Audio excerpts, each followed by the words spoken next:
There is a tunnel cut into a mountain in West Virginia that the railroad sealed shut more than 60 years ago.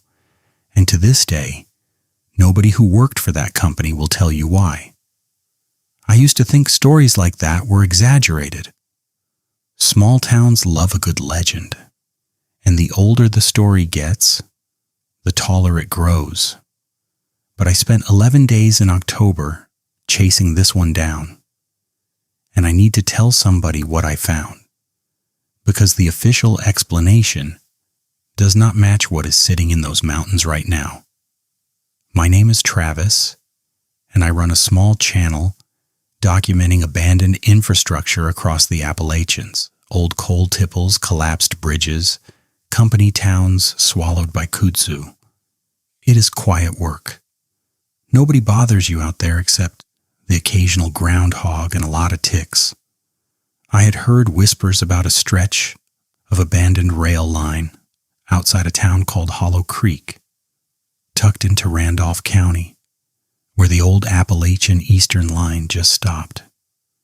Not rerouted, not decommissioned and torn up like every other dead line in that state. Stopped and bricked shut at the mouth of a mountain. I figured I would spend a weekend there, get some drone footage, talk to a couple of old-timers at the diner, and head home with content for 2 videos. That is not how it went. The first hint that something was off came from the County Historical Society.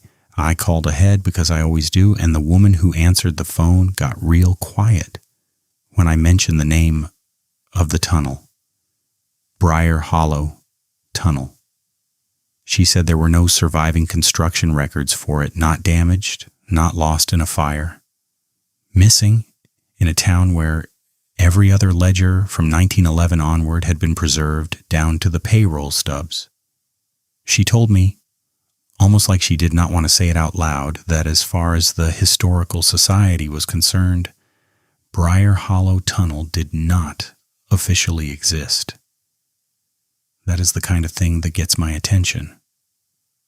I drove out there on a Thursday. Hollow Creek is the kind of town where the gas station closes at 6 and the only stoplight blinks yellow all night. I checked into the one motel in town, run by a man named Earl, who had lived there his whole life. When I mentioned where I was headed, Earl set down the coffee pot he was holding and looked at me for a long moment. He said his father used to work the rail line, and that his father told him one thing about that tunnel before he died. Just one thing. He said the company did not seal it because of a collapse. They sealed it because of what they found after the collapse. Earl would not say more than that. He told me to be back before dark, and he did not smile when he said it.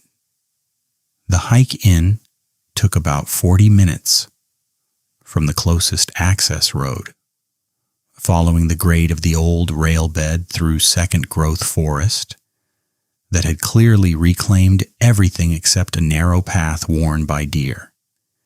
And judging by a few scattered beer cans, the occasional teenager looking for a thrill, the portal itself was something to see.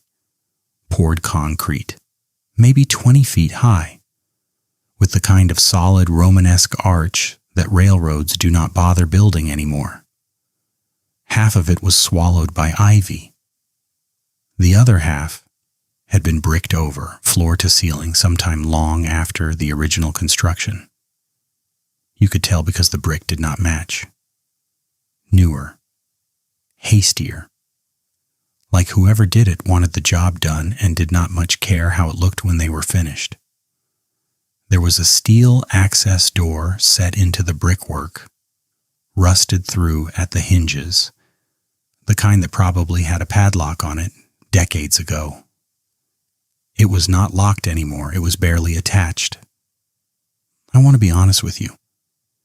Standing in front of that door, I almost turned around. Not because of anything supernatural. I do not believe in ghosts, and I still do not really. It was something simpler than that. It was the kind of quiet that does not feel empty. The birds had stopped. I noticed that about 30 feet back from the portal, and I did not think much of it until I was standing right in front of that door, and the silence felt less like an absence of sound and more like something was holding its breath along with me. I went in anyway. That is the job. The first 100 feet of the tunnel were unremarkable. Wet stone, old timber bracing, the kind of mineral smell you get in any cave or mine shaft. My flashlight picked up the usual graffiti near the entrance.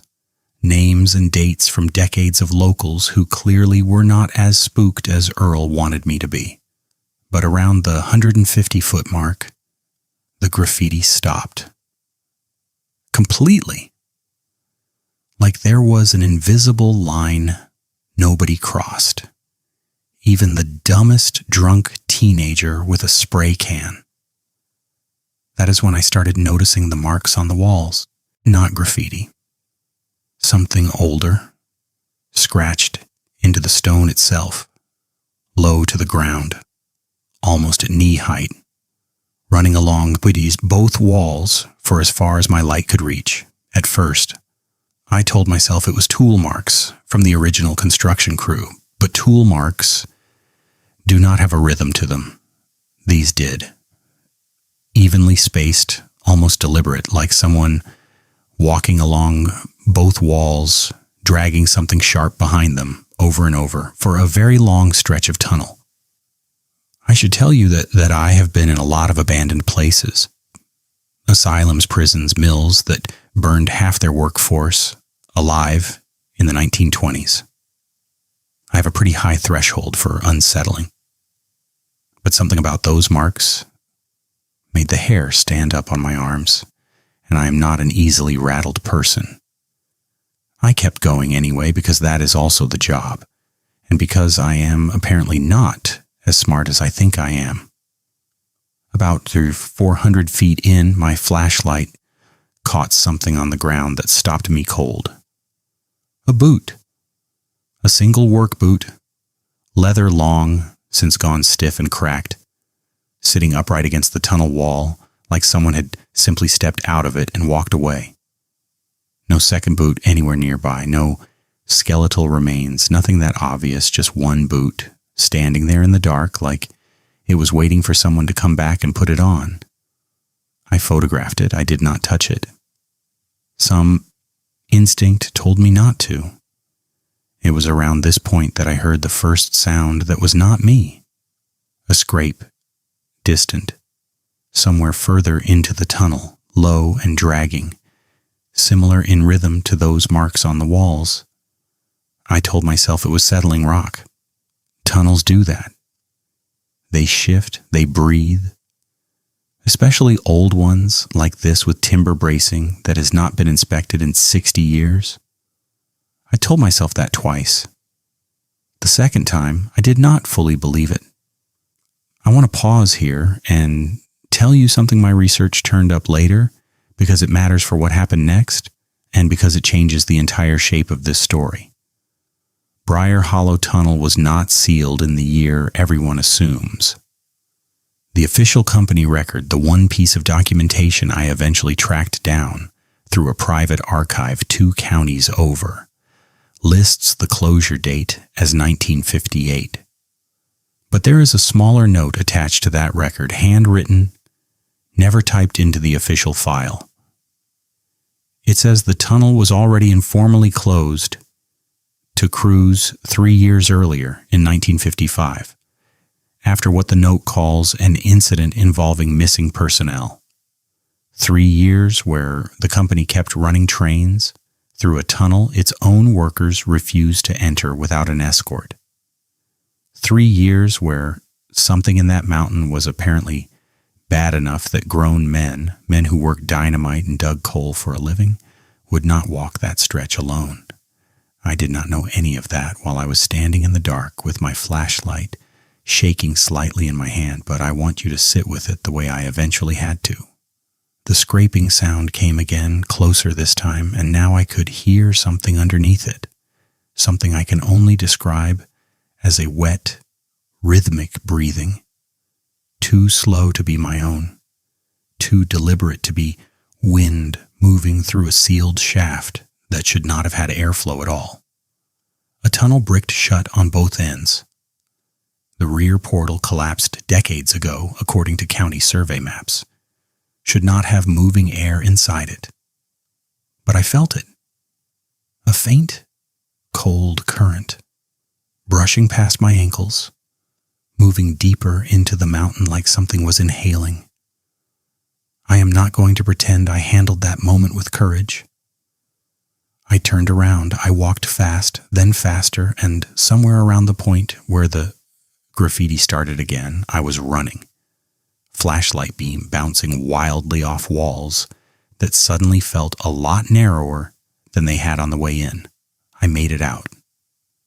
The steel door was exactly where I left it, and I didn't stop moving until I was back on the rail grade with actual daylight on my face and actual bird song in my ears, which, now that I think about it, started again the moment I crossed back past that 30-foot mark. I drove straight back to the motel. Earl took one look at my face and did not ask a single question.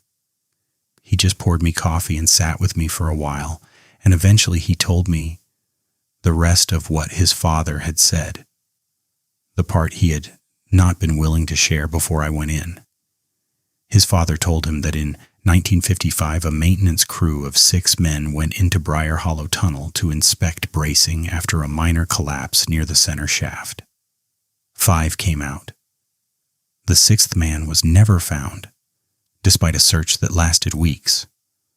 The company's official position, the one written into the surviving records, was that he had simply walked off the job and left the state. The kind of thing that apparently happened often enough in that era not to raise alarm. But Earl's father did not believe that. He said the 5 men who came out were never the same afterward. 2 of them quit the railroad within a month. One moved his whole family out of Hollow Creek entirely and never spoke of it again.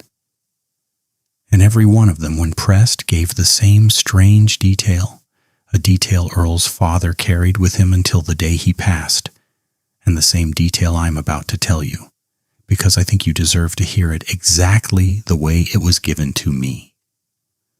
They said the tunnel was longer on the way out than it had been going in. I do not know what to do with that information. I have gone back through county records, mining company archives, even old newspaper microfiche from 3 different towns, and I cannot find a single rational explanation for what happened in 1955, or for what I heard in that tunnel decades later. I am not going to tell you there is a monster in that mountain. I do not actually believe that, and I would be lying to you if I dressed this story up as something it is not. What I will tell you is that the boot is still in there. I checked the satellite imagery again last week, and the access door I found is still hanging open the way I left it, because nobody from the railroad has come back to fix it in the 2 months since my visit. And 3 nights ago, somebody local uploaded a comment to my channel from an account with no history, no profile picture, nothing. It said only one thing. It said the tunnel is shorter again. Come finish counting the marks. I have not gone back. I do not think I am going to. But I keep thinking about that breathing. The way it slowed down right as I started walking away from it. Almost like it noticed I was leaving and was waiting to see if I would actually go.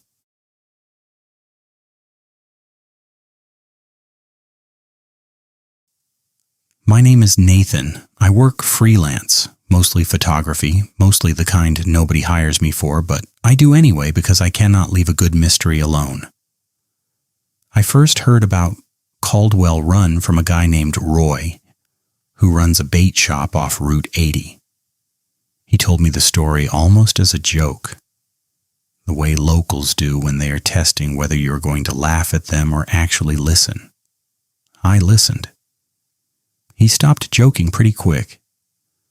Caldwell Run was a coal company town, built around 1911, abandoned gradually through the 50s and 60s as the mine played out, and then flooded entirely when the Army Corps of Engineers built the dam downstream.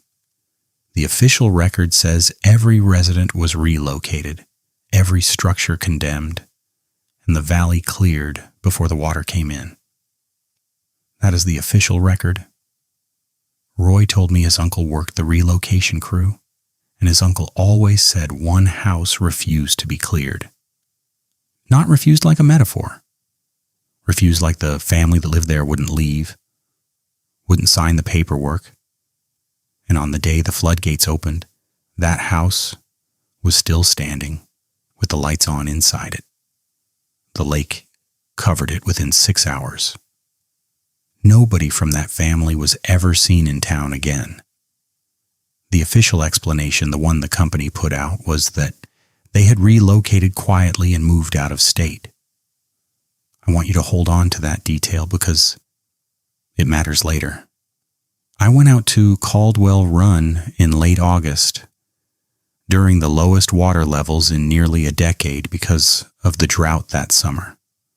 From the boat ramp, you could already see the tops of chimneys breaking the surface like dark teeth.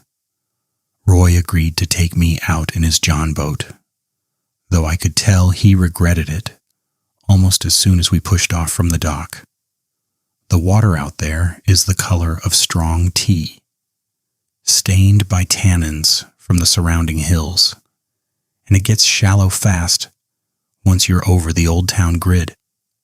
We motored slow, weaving between the broken tops of structures that used to be somebody's home, somebody's porch, somebody's front yard. Roy pointed out the old company store, recognizable by its long flat roof line, and the church steeple, snapped off at an angle, jutting out of the water like it was reaching for something. And then he pointed at a house near what used to be the edge of town, and he went quiet in a way I'd not heard from him before. It looked like every other rooftop out there. Gray, waterlogged, half collapsed. Nothing special about it from a distance, but Roy told me that house was the one that would not leave. He said his uncle called it the Bellamy House after the family who lived there, and he said even now, on certain nights, fishermen anchored nearby report seeing a warm yellow glow coming up from somewhere beneath the surface, faint, flickering, like a lamp left on in a flooded room that should not have any power running to it at all. I will be honest with you, sitting in that boat, looking at a roof line that used to be somebody's ceiling, I felt something shift in my chest that had nothing to do with skepticism. I'm a person who needs evidence. I needed to see this for myself. We anchored about 30 yards off the Bellamy rooftop and waited for dark. The first hour was uneventful. Crickets, the occasional splash of a fish. Roy chain smoking and checking his phone for a signal that was not coming. I started to think we had wasted the trip. And then right around 9:30, the water beneath the rooftop changed color. Not dramatically. If you were not staring directly at it, you would have missed it entirely. But there it was, a faint, warm light, gold and unsteady, pulsing up through cracks in the collapsed roof structure. The way light moves when it is coming from something with a flame rather than a bulb. Roy did not say a word. He just started the engine, slow and quiet, and pulled us another 20 yards back. I got it on camera. I want to be clear about that, because when I posted a clip later, half the comments accused me of faking it with an underwater LED. I did not fake anything. I do not know what that light is. I only know what the footage shows. And what the footage shows is a structure that has been underwater for 40 years, producing a light source that behaves exactly like fire. I asked Roy if we could get closer. He said no, and for the first time since I had met him, he sounded genuinely afraid rather than just superstitious. He told me something then that he had not mentioned before. He said his uncle, the one who worked the relocation crew, used to say the Bellamy family was not actually relocated quietly like the company claimed.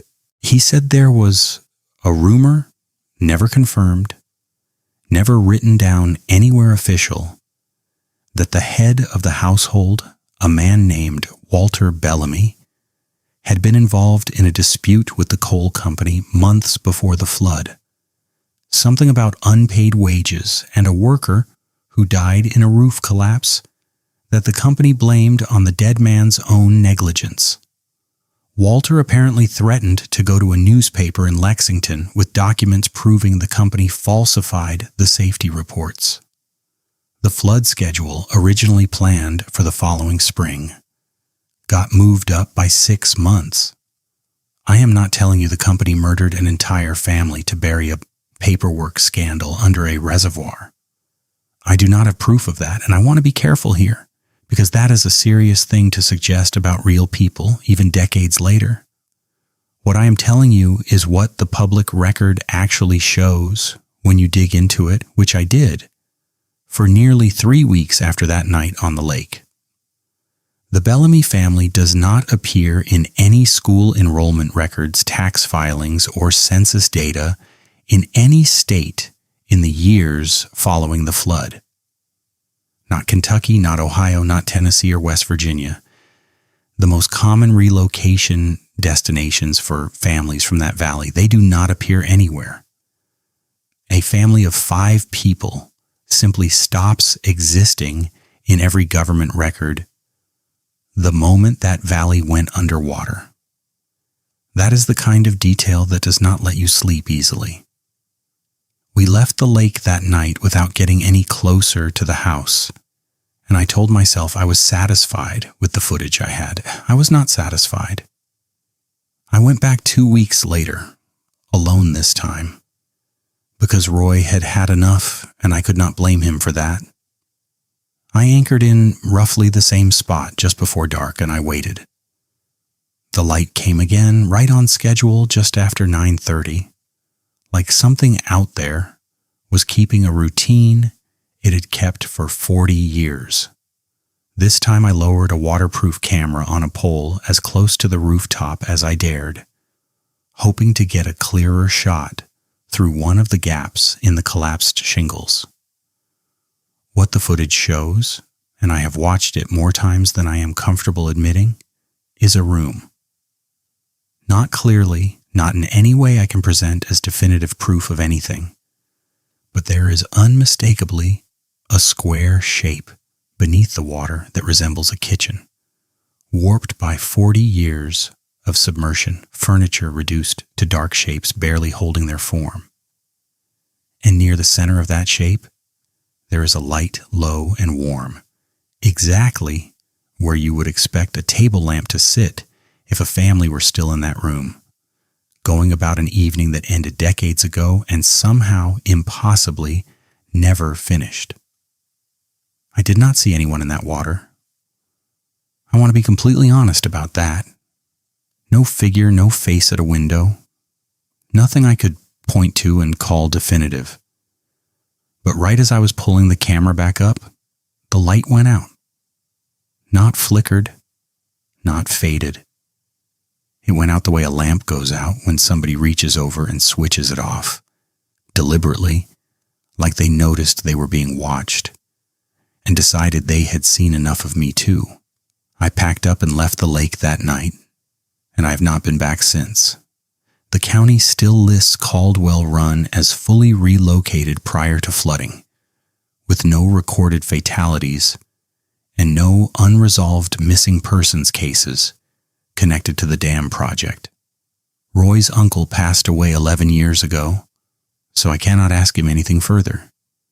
The bait shop where Roy works has a faded photograph behind the register, taken sometime in the 70s, of the valley before it was a lake, and if you look closely at the edge of the frame, there is a house with a porch light on, even though the photograph was taken well after dark. Roy will not tell me who took that photograph or why it is hanging in his shop, only that it has been there since before he started working, and that he has never once asked anyone to explain it. I think about that light every time the water level drops low enough to make the news. And somewhere in the back of my mind, I keep wondering what exactly the Bellamy family is still waiting for down there, in a kitchen that has not seen daylight since 1983, with a lamp that someone, or something, still remembers to turn on every single night.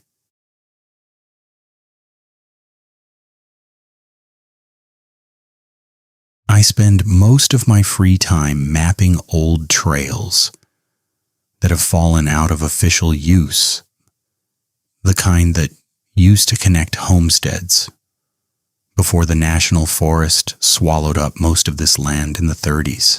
I do it for a small audience online, mostly other people who like the idea of a mountain holding on to secrets longer than it should.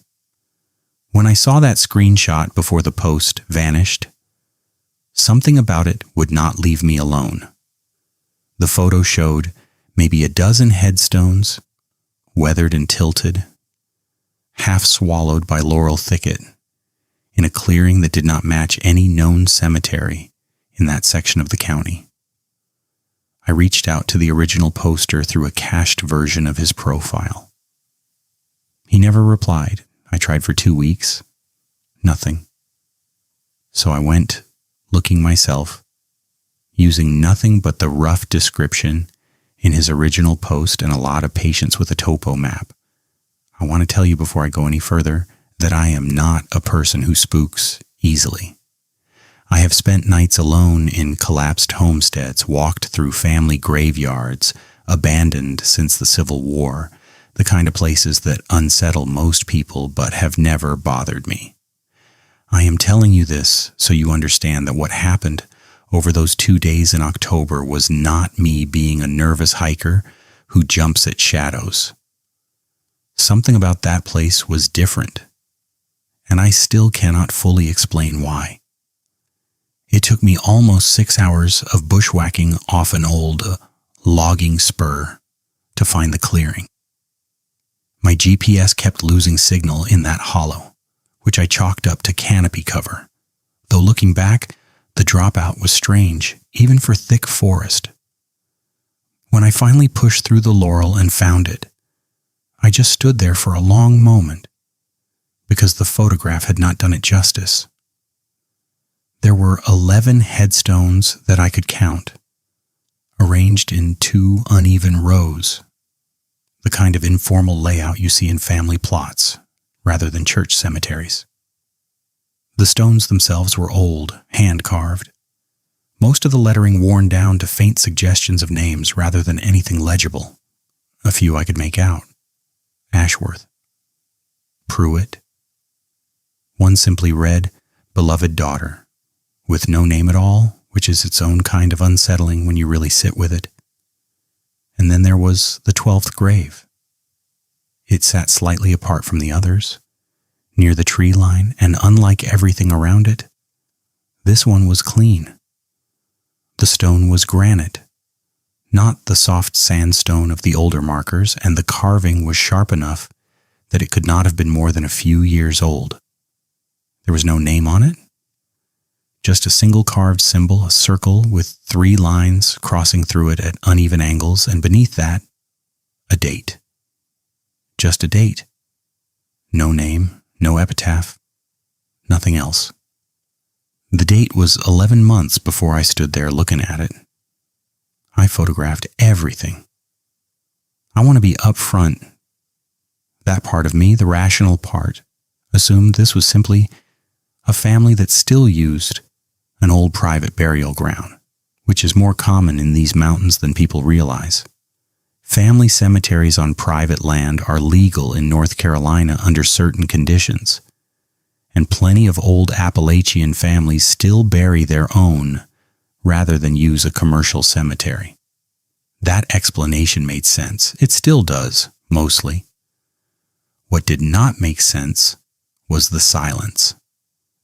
I do not know how else to describe it. The moment I stepped fully into that clearing, every sound dropped away. No birds, no insects, nothing. The same way some people describe the eye of a storm. I have spent enough time in these woods to know that total silence in October, when the air should be full of crickets and late-season birdsong, is not normal. I told myself it was nothing. I have told myself that a lot in this line of work, and I have started to notice it is usually the moment right before something proves me wrong. I decided to camp nearby rather than try to bushwhack out in failing light. I want to be honest. That decision haunts me a little. Because everything that happened next happened because I chose to stay.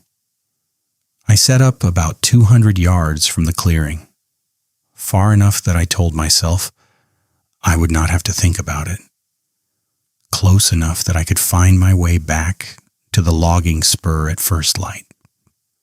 I fell asleep faster than I expected, which in hindsight should have told me something, because exhaustion like that does not usually come on that fast unless your body is trying to shut down from something other than physical tiredness.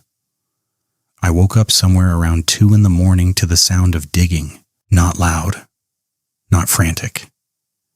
A slow, steady, rhythmic sound, metal biting into packed earth, coming from the direction of the clearing. My first thought, the rational one, was that someone else had found this place too. Maybe a relative tending the family plot in the middle of the night for reasons of their own. People do strange things in private. I told myself that, and I almost believed it enough to go back to sleep. Almost. But the sound did not stop after a few minutes, the way you would expect from someone doing a quick bit of maintenance work. It went on, steady and unbroken, for what my watch told me was nearly 40 minutes. And somewhere in the middle of it, the silence around my tent deepened even further, if that is possible, like the entire hollow was holding its breath along with me, waiting to see what I would do. I did not go look. I want to be honest about that too. I have gone into a lot of places most people would avoid, but lying there in the dark, listening to that sound, every instinct I had told me that whatever was happening in that clearing was not something I was meant to see. The digging stopped just before 3. After that, nothing. No footsteps leaving the clearing. No sound of anyone passing near my tent. Nothing at all until the birds finally started again around 5:30, which felt, after that long stretch of unnatural quiet, almost like relief. I packed up at first light and went straight to the clearing before I let myself think too hard about whether that was a good idea. The 12th grave, the one with no name, had fresh, disturbed earth around its base. Not a new hole. Not evidence of anything being dug up or buried that night. Just the soil at the edges, loosened and turned, the way it looks when something has been worked at the surface rather than excavated, almost like the act of digging itself was the point, rather than whatever the digging might have been searching for. I left without taking another photograph. I do not entirely know why. I had documented everything else about that place in obsessive detail, and standing in front of that 12th grave in the gray early light, I simply could not make myself raise the camera. When I got back into cell range, I tried once more to reach the original hiker who posted that first photograph, the one who deleted his post and never responded to my messages. This time, his account was gone entirely. Not deactivated. Gone. The way a profile looks when it has been removed rather than abandoned. I spent the following weeks trying to research the names on those older headstones, Ashworth and Pruitt, through county deed records, trying to trace whether any family by those names still holds title to land in that section of the forest. I found a deed transfer from 1962 when a large parcel, including that hollow, was sold to the federal government as part of the National Forest expansion. The sale documents include a clause, unusual for that era, reserving permanent burial rights for the Ashworth family on a small portion of the property, with no expiration date attached. That explains the older graves. It does not explain the 12th one, the clean granite marker with a date 11 months old, and a symbol I have not been able to identify in any genealogy resource, religious reference guide, or regional folklore archive I have consulted since. I have not gone back to that clearing. Part of me wants to, the part that cannot stand an unfinished mystery. But mostly I think about that sound slow and patient in the dark, going on for 40 minutes with no clear purpose I can name, and I think about how the birds did not come back until it finally stopped. I do not know who is buried in that 12th grave, or who was out there with a shovel at 2 a.m, working at ground that, as far as any official record shows, had not been touched in months.